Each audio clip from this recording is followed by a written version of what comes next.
ಒಂದು ಕ್ಲಿಪ್ ಹಾಕ್ತೀನಿ, ನೋಡ್ಕೊಂಬನ್ನಿ. ಈ ನಗುವ ಮುಖದಲ್ಲಿ ಬರಿ ನೋವಿದೆಯೋ, ಉಸಿರಾಡೋ ಶವಕ್ಕೆಲ್ಲಿ ಸಾವಿದೆಯೋ, ಹೆಂಗ್ ಮನ್ಸ್ ಬಂತು ಗುರು ಹುಡುಗಿಗೆ. ಅದು ಬೆಳೆಸಿದ್ದು ರಕ್ಷಿತ್ ಶೆಟ್ಟಿನೇ, ಇಂಡಸ್ಟ್ರಿಗೆ ಪರಿಚಯ ಮಾಡಿಸಿದ್ದು ರಕ್ಷಿತ್ ಶೆಟ್ಟಿನೇ. ಅವನಿಗೆ ಆಪೋಸಿಟ್ ಆಗಿ ಆಗ್ಬಿಟ್ರೆ ಯಾವ ರೇಂಜ್. ಅದು ಕನ್ನಡ ಮಾತಾಡದೇ ಇರೋ ಅಷ್ಟು ಲೆವೆಲ್ಗೆ ಬೆಳೆದು ಬಿಟ್ಟಿದ್ದಾಳೆ ಅಂದ್ರೆ.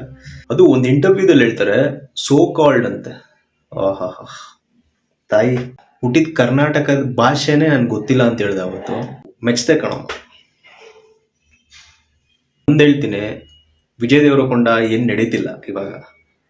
ನೆಕ್ಸ್ಟ್ ರಕ್ಷಿತ್ ಶೆಟ್ಟಿ ಅವ್ರದ್ದು ರಿಚರ್ಡ್ ಆಂಟನಿ ಬರ್ತಿದೆ.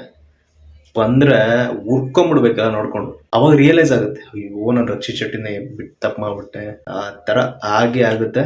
ಇದು ಪಕ್ಕ.